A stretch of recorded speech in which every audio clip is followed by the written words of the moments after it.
right. Happy Tuesday, everyone. I have nothing at the top, so why don't we let this side of the room start the briefing. Shall we start with Tunisia, perhaps, and Libya, the Benghazi? I believe the only suspect who's so far been held for the attack in Benghazi was ordered released overnight by the courts in Tunisia because of a lack of evidence. I wondered whether the State Department was in agreement with this, what your viewpoint was on that. Well, Joe, we've obviously seen the same press reports that you have seen. I think you know that throughout the FBI's investigation of the Benghazi attacks, we've been referring you to the FBI for any details on this case, and we will do that again today. But have you had any submissions to Tunisia about whether you think it's right or wrong? Or... Again, I'm going to send you to the FBI because they have the lead on all of these issues. But he wasn't released by the FBI. He was released by a foreign government. And you're the agency that deals with foreign governments, right? Or have you ceded that to the FBI? I'm going to send you to the FBI because they, as you know, are pursuing all of the aspects of this case, and they are also working with all of the foreign governments on the case. It said it's a restricted release. What does that mean, or monitored release? Again, I'm going to send you to the FBI for more details on the conversations that they may or may not have had. What does that mean? Like he's under house arrest, or you know where he is at all times? We have like a bracelet on his arm. I'm going to send you to the Tunisians then on that one, if it's some aspect of their law. The FBI does not handle international diplomacy, and so I think you're well equipped from this podium to answer the question of whether or not U.S. diplomats have been in touch with Tunisian diplomats regarding this matter. The FBI has the lead on the Benghazi investigation to the degree, and they are working with governments appropriately. I think you know that they've had a team in Libya.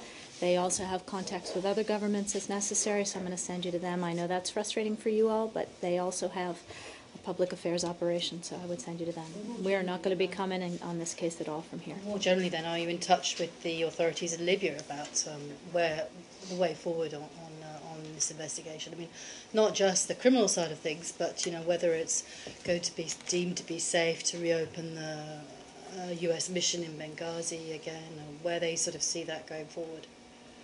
Well, obviously we are in touch with Libyan officials on all aspects of safety and security of our diplomatic facility, of our own posture there. As you know, for many months we've been talking to Libya about our willingness to support efforts that they may have on their own, strengthening their own internal security structures, on the police side, on integrating militias, all those kinds of things.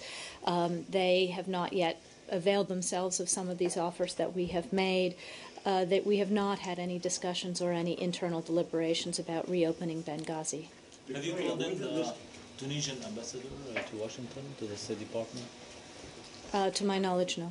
This is, as I said, the FBI has the lead on this. Would the United States request in this case from the government concerned that he not be allowed to travel? Again, Saeed, with regard to any aspect of this case, I'm going to send you to the FBI. Jill? Sorry, did I hear it correctly? You said there are no deliberations about reopening the mission in Benghazi? Not at this stage, not now. Okay, so in other words, that's all that will be there will be the embassy, and no facility whatsoever in Benghazi. We are operating from our embassy in Tripoli. Officers serving in Tripoli obviously can travel around Libya as appropriate, but we do not have any discussions underway at the moment about reopening a presence in Benghazi, a permanent presence in Benghazi. What's the feeling in the State Department about the progress in this case? I mean, obviously, Ambassador Stevens is one of your own. It's been 4 months now and counting since the attack. There's nobody who's been charged in this case. There were promises made from the President to the Secretary that people who would be held accountable and justice would be served and would be seen to be served by the American people. It must be incredibly frustrating from the point of view of the Department not to have progressed any further. The President has committed that we will see justice in this case. We have confidence that we will see justice in this case, but the FBI has the lead. They have to do this right. It is their business, and we support them in that business. I'm going to send you to them on the status of the case.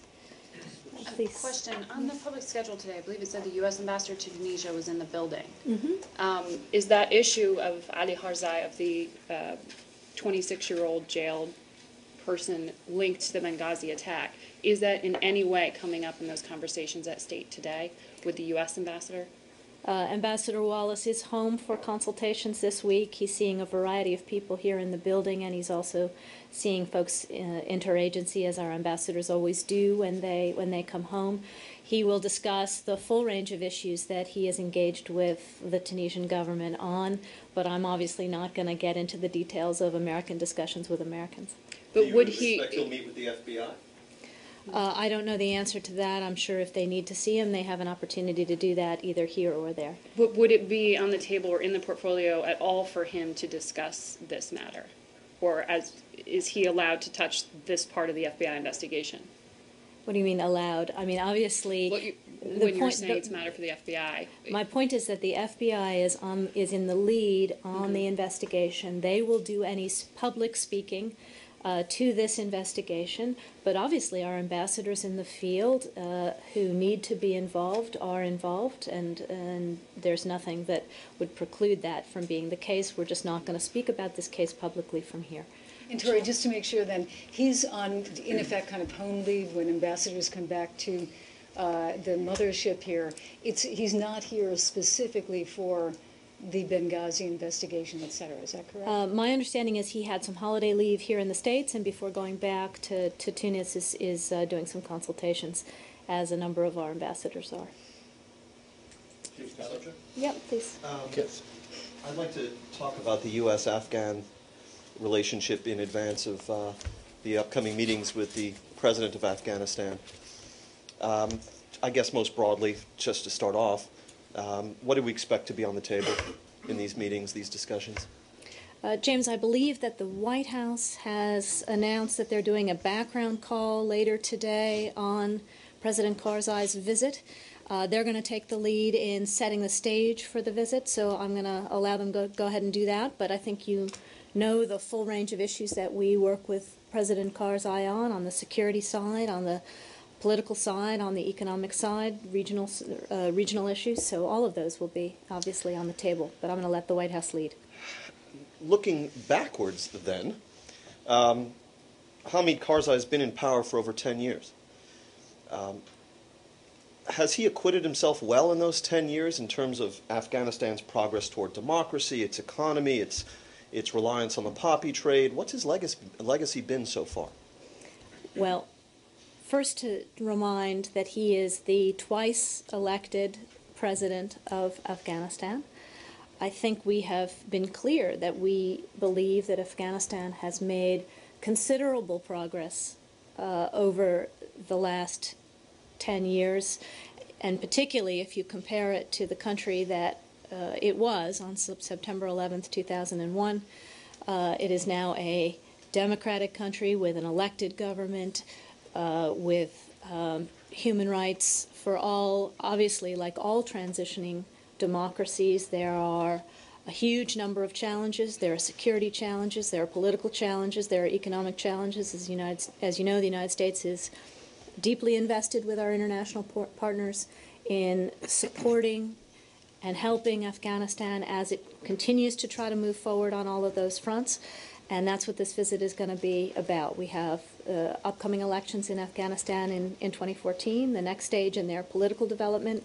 We have an intensive conversation underway about continuing to develop and improve the economic support that we give to the government of Afghanistan. And we have a security conversation that we have to have, as we've been clear about what the enduring U.S. and NATO presence might be after 2014, and how the Afghans are doing meeting their goals of being able to secure themselves after 2014. So all those issues will be on the table. Again, just sort of in a historical context, Americans have spent a lot of blood and a lot of treasure with respect to all of the efforts that you just described.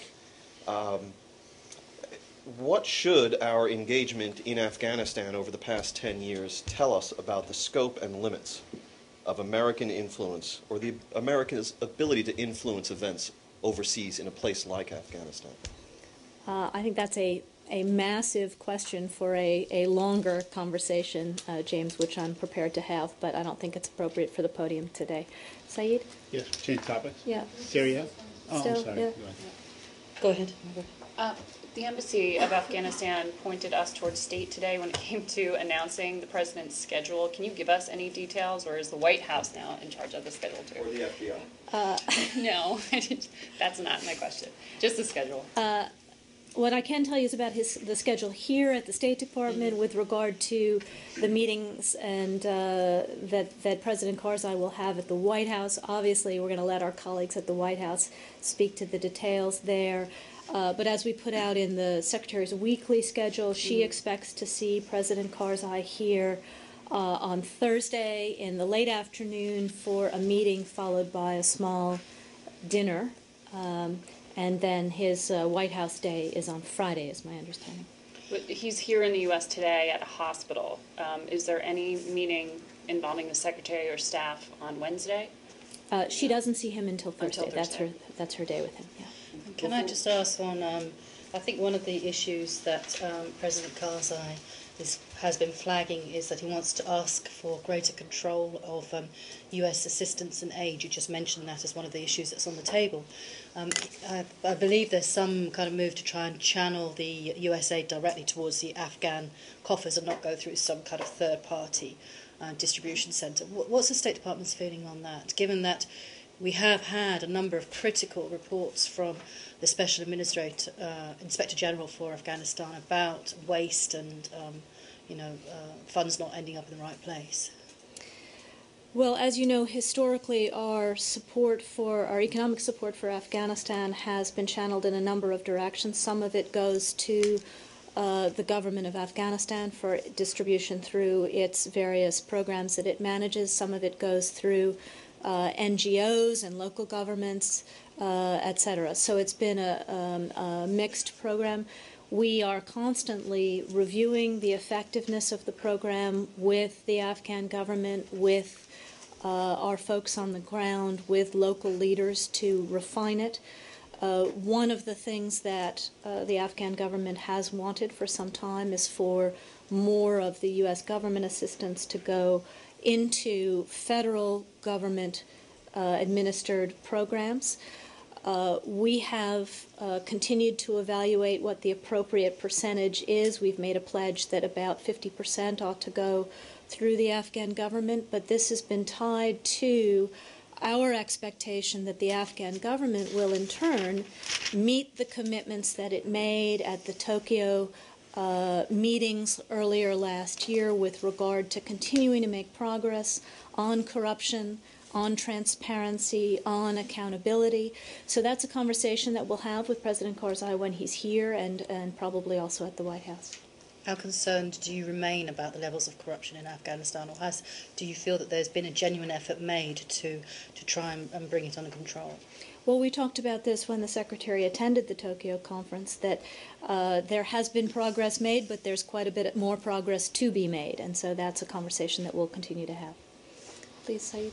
We go to Syria. Go to Syria. Can I just stay in the region real quick? Stay on Afghanistan, yeah, or Pakistan? There was a reported drone strike along the Afghan-Pakistani border earlier today, which is reported to have killed 8 people, including an al-Qaeda tactical trainer. Is there anything you can tell us about that?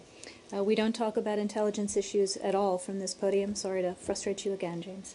Please. I'm not the frustrated character you portray me to be, by the way. I'm quite cheerful in our engagements. Excellent. I'm glad of that. Please. Have you had a chance to speak to Ambassador Ford after his meeting in Amman, and have they been able to sort of clarify whatever agenda is to be discussed in the 3B meeting? We do not yet have a date and venue set for the 3B's meeting. We're continuing to be open to a meeting whenever JSE Brahimi can get it scheduled with the Russians, so I don't have anything to announce on that.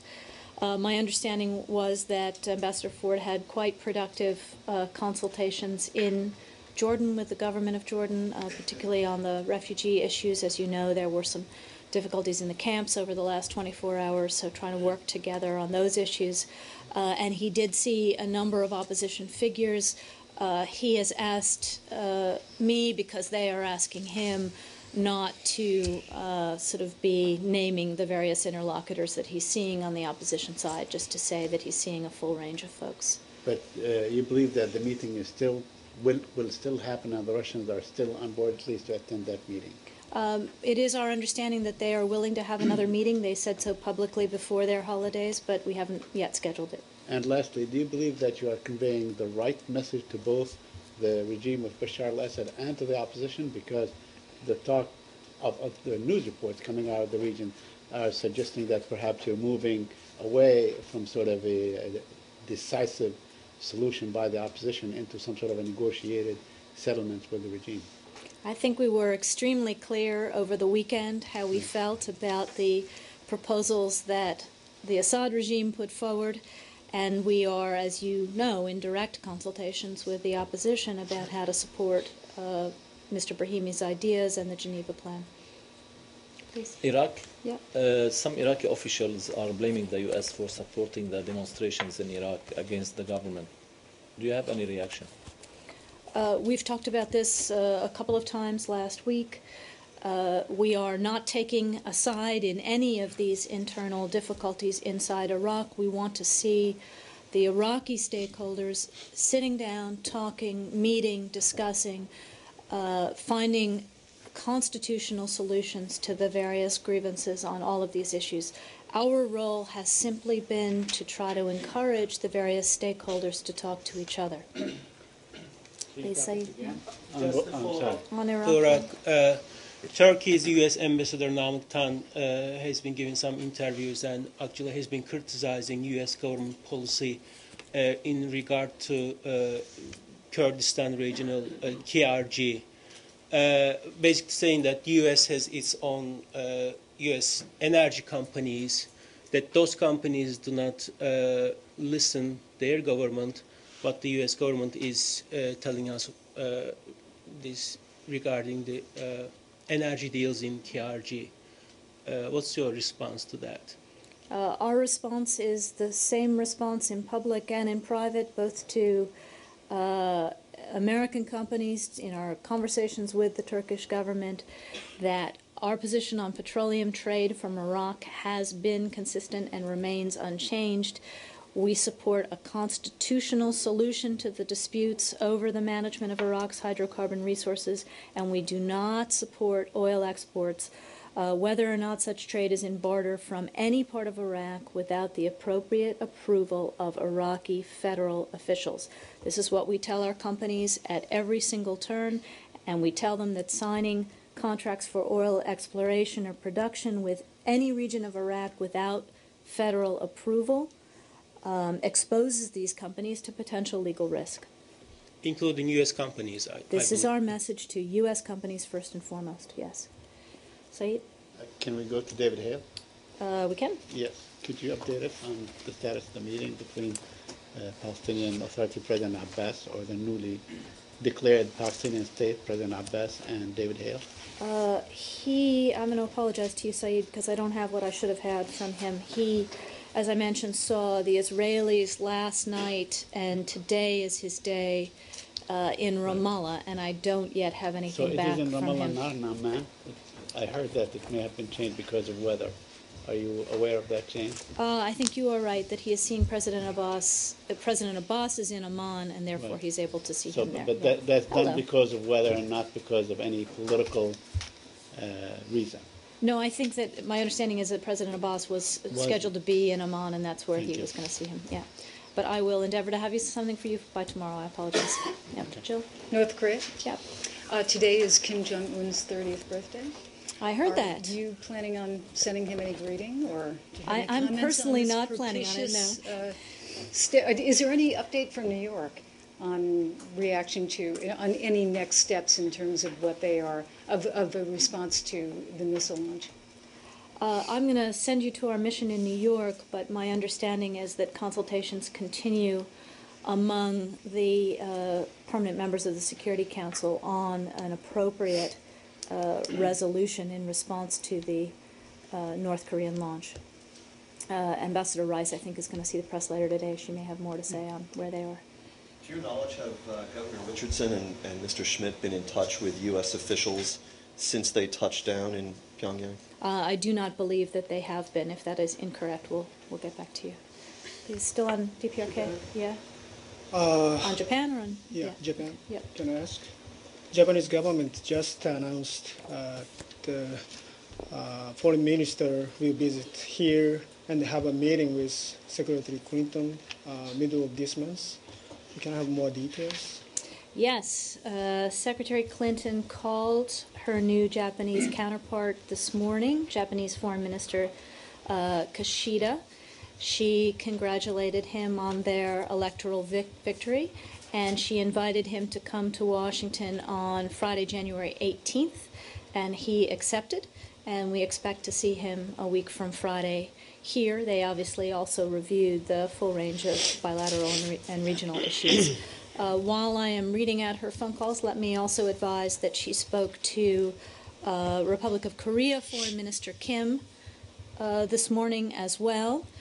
She congratulated him on the successful elections in the ROK. She noted, as she did with Foreign Minister Kishida, that Assistant Secretary Campbell is going to be traveling. I think he leaves over the weekend, and he'll be in both Tokyo and Seoul earlier in the week, and then home in time for the Kishida visit at the end of the week. This weekend? He's going to travel this coming weekend. He'll be in Tokyo and Seoul, I don't know in what order, early next week. What is he going to discuss with? Well, it's a chance for him to consult with both of these governments after their election, obviously with the Japanese in advance of the visit here, and on the Korean side in advance of the inauguration. Will Secretary discuss with Japanese minister about Senkaku issue here? That issue did come up in the phone call. Secretary reiterated our longstanding position on this, and again encouraged that these issues be discussed through dialogue and calm on all sides. Reports of the Japanese government possibly reviewing the so-called Kono statement come up in the Secretary's call today with the Japanese Foreign Minister? Not in that kind of specificity, but obviously in the context of the need to manage conversations with neighbors through dialogue, etc., and to have those conversations get off to a good start. And did so in making that general point, this was one of the issues she was trying to make it in conjunction with, even if it wasn't raised with specificity, as you said? The Kono statement you're talking about with regard to borders and all that kind of thing. Maybe I'm talking about the wrong word. This is the so-called Comfort Women one, I believe. Oh, I'm sorry. No, that issue did not come up today. Okay. No. And do you expect Secretary... But we did speak to it here yesterday. Yeah. Do you expect Assistant Secretary Campbell to raise that issue on his trip? I don't know, but we'll get you some readout if he does. Do you have other details about the Secretary's day besides the calls and her meetings at the White House? And what is the second meeting on the schedule today? In addition to the calls she made this morning, she's doing some internal meetings today. She has her regularly scheduled lunch with National Security Advisor Donnellan and Secretary of Defense Panetta. She's probably in that lunch as we speak. And then there is another interagency meeting later this evening, one of the regular meetings at her level. Particularly, are we going to be able to actually see the Secretary at any public event tomorrow? I don't have anything new to announce beyond the Sunday schedule, but obviously she's booking herself up as the days go. So if we have anything new tomorrow, I'll let you know. Has she spoken with Senator Kerry today, or is he in the building? He is in the building today. He's continuing to see State Department issue managers to read in and prepare for his hearings. I don't know if they've spoken today. Frankly, Catherine, they're speaking so frequently and sometimes, informally that we're not even keeping track at the moment. Gotcha. Did you mention that President Karzai might come to this building and she might meet with him here? She's seeing him on Thursday here. Here? Yes. Any updates, since we're on the issue about when the Secretary could testify on Benghazi and when the confirmation hearing for Senator Kerry could be held?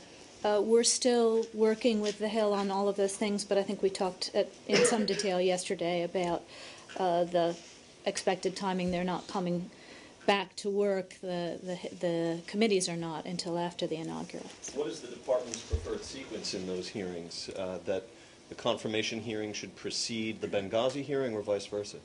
I don't think we're going to negotiate that here with you all. We're working on it with the Hill to make sure that it's appropriate for their needs and for ours. But as I said, the goal on our side is that we would have the Secretary able to testify as she's promised to do while she's still sitting Secretary, but also have the confirmation hearing as quickly as appropriate after they come back in. And just for the record, why is it important to the Secretary that her testimony on this matter should unfold while she is sitting Secretary?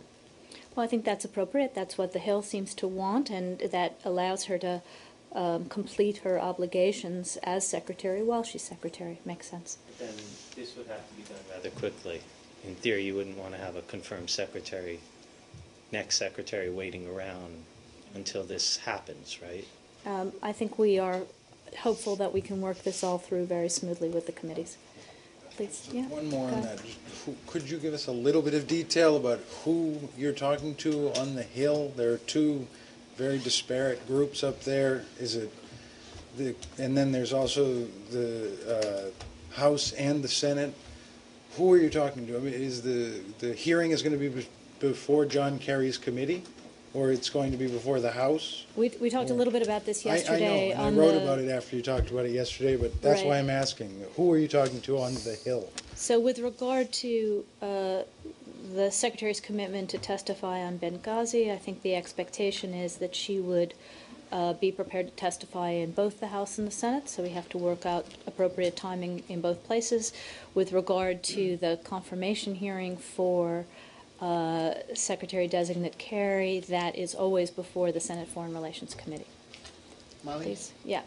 The Mali defense minister today said that jihadist elements have deployed on several points along the line separating the southern and northern part of the country. Do you have any information on this? And are you worried that the Islamists might try to advance further south in the country? Well, we've seen this report. We're obviously closely monitoring the movements of extremist groups in northern Mali. There was some clear repositioning between January 5th and 7th of armed extremist forces within some of the areas in northern Mali that they already controlled, sending some of their forces down to the southern end there. And we understand that there were some small skirmishes as well with the Malian army and extremist forces near the villages of Kana and along the front line of control there near Souvare and Douanza.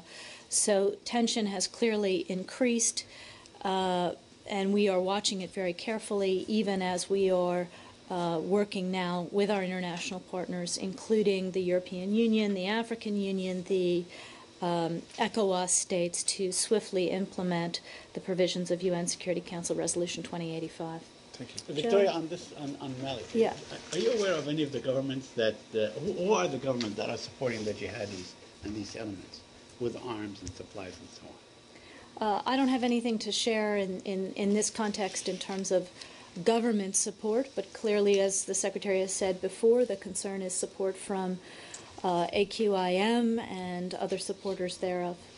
You know, the reason I ask is because most of these weapons find their way to Mali from Libya, and you know the proliferation of arms that we have seen that was distributed so largely by, let's say, Qatar and other countries in Libya finds its way to other places, and the same thing may happen in Syria. I mean, these kind of things we ever look at to see what could happen in the future for the proliferation of arms?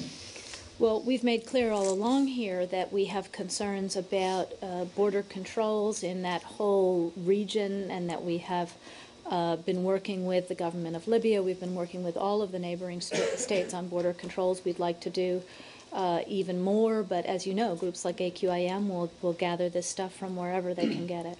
Jill, did you have something? Yeah, I was just wondering, since a lot of this happened over the holidays, the Russian adoption story, there were some children, kind of the phrase, in the pipeline, but they were being adopted. Is there any update on that?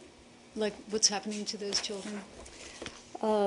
Jill's referring to the fact that we have, depending upon how you count, some 50 to 200 families who were in some stage of trying to adopt Russian children when the new law was put into place. We are continuing our conversations with the Russian government. We would obviously like to see those adoptions be able to move forward, but you know, we have now been informed by the Russian government that they are going to formally suspend our agreement, but we're going to continue to try to work on these pipeline cases. It's really quite tragic, as you can imagine, for the families and for the children. Is it not the case, I believe I've read that in some cases the children whose adoptions were pending had actually gotten to know the families that hoped to adopt them. Is that not correct? It is obviously the case. I had my numbers wrong. I'm just looking more carefully here. Our preliminary estimates that there are approximately 500 to 1,000 families at various stages of adoption. So this affects a number of children, and some of them you've seen some of the stories in the that have been reported about past contact and bonding, etc. And sorry, go ahead. Sorry, just a small thing. When were you told about the suspension? Was that immediately after the law was signed into, the legislation was signed into law, or was it more recently than that? We received notification from the Russian government of their intention to suspend the agreement sometime just after the New Year. Let me, in the context of this pipeline of children who were in the process of adoption, just take this opportunity to remind Americans out there that we have a special website for American families who were in some stage of adopting Russian children to notify us of those cases so that we have a full picture, and that is www.adoption.state.gov. So you can contact us and register your case on that website. Moving on, please. Yes, I have a question on Greece. According to many reports in Europe, the U.S. government has reservations regarding interest by Russia to buy a Greek company. The name of the company is DEPA, is the Public Gas Corporation of Greece. Do you have a comment on this or an answer on this? Well, it's obviously a sovereign decision for Greece, as it would be for any country around the world, what kinds of energy arrangements it wants to make on a commercial basis. In the case of Greece, they've obviously got to abide by their own domestic laws, and they've got to abide by EU regulations. What we do counsel countries everywhere is to have diverse sources of supply for their national energy needs so that they can't be held hostage. Can I follow up? What is the U.S. government position on this energy game in the Mediterranean? As you know, the Israelis are cooperating with Cyprus and Greece. The Russians are in the Mediterranean already. Turkey is complaining because of all these. American companies are in the Mediterranean cooperating with Cyprus and Israel. What is your position on this game that they are playing there? Well, obviously we support open and transparent commercial discussions and negotiations. If you're asking me about the Cyprus situation specifically, is that what you're asking? As we've long said, we support Cyprus's right to explore for energy in its offshore areas. In that context, of course, we strongly support the Cypriot-led negotiating process conducted under the UN's good offices to try to reunify the island in a bizonal, bicommunal federation. And we continue to believe that the island's oil and gas resources, like all of its resources, should be equally shared between the communities in the context of an overall solution. Yeah. I just want to make sure I'm clear on something. Your comment about how you always encourage countries to have a diversity of energy supplies so that they can't be held hostage, that was meant as a general comment. It wasn't meant to suggest that you're particularly fearful that the Russians would hold the Greeks hostage if they succeed in buying this. It's a general comment with regard to our policy anywhere in the world. Please, Scott, you've been patient. Report from the Senate Foreign Relations Committee critical of what it determined was the lack of State Department involvement on the Caucasus pipelines. Then Senator Lugar said that he was expecting the state would be more involved, especially in that Nabucco West pipeline. As you know, there are two competing pipelines there. Do you have a view on that, specifically the criticism that the State Department has not been sufficiently involved in that? I haven't seen the report, so we'll take a look at that and we'll get you a more formal response. But I think you know that before he went to Azerbaijan, Ambassador Morningstar has his virtual full-time job working on diversity of energy opportunities, particularly in the Caucasus, and longtime advocate of Nabucco, and then those responsibilities have moved to Ambassador Pasquale's bureau now, and he remains extremely active with all of the countries in the region. But let me see if I've got anything more specific in response to the criticisms that you cited, Scott. I arrived late, so did you talk about Venezuela at all? We have not talked about Venezuela yet. Do you have a position on whether, on the possibility of President Chavez not being able to attend his inauguration on Thursday? There are some in the opposition in Venezuela who are saying that would be a constitutional breach if the date were changed or if other arrangements were made. Well, we have, over the course of the last week or so, talked in general about the succession situation in Venezuela. Let me reiterate our foundational point, which is that this is an issue for Venezuelans to decide. And they need to do it in a manner that includes all the voices in the discussion. So it needs to be a broad-based discussion, and it needs to be decided in a manner that is free, fair, transparent, is seen as ensuring a level political playing field in Venezuela. And you have concerns that that is not taking place right now with how it is being decided, the constitutional process? Again, we're watching the discussion among Venezuelans. Our concern is that all voices be heard. Is the United States monitoring his status of his health? Well, without, I mean, obviously we are, as we would be for anybody suffering what he is suffering, concerned for his health and wishing a speedy recovery. But in terms of any specific internal information that we have, I don't have anything to share here.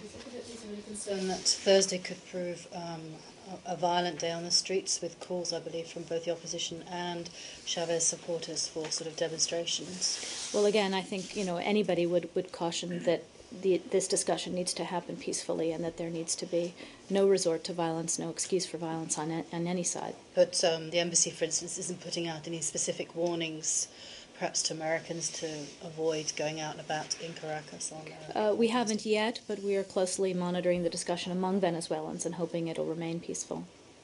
In the back, please. Yes, may I ask China? Yep. Still on Latin America? Can we just do one more on Latin America? Sure. Sorry. Regarding a little reported piece of legislation that President Obama signed on the 28th of December that will require the State Department to put together a report about Iran's activities in Latin America and the activities of Hezbollah, the purported activities of Hezbollah in Latin America. Do you have any reaction to this legislation first, and then can you tell us the process by which such a report would be compiled? Who's going to be working on it? And when could it be expected to be done? I'm going to take that one guy and get back to you because I frankly don't have the information I need here. Thank you. Yes. China, please. Yesterday you were asked about the anti-censorship protest surrounding Chinese media the Southern weekend, and you called the Chinese government to take a note on that. As the Voice of America reported today, the rally of the protesters and people whose supporters are still going on up to Tuesday. I just wonder, do you have any more details to add on how has the consulate in Guangzhou followed the development? I don't have anything specific to give you from how our consulate in Guangzhou is covering it. Obviously, we are all watching with interest as the Chinese people make their views known to their own government, and we will all watch how the government takes this into account.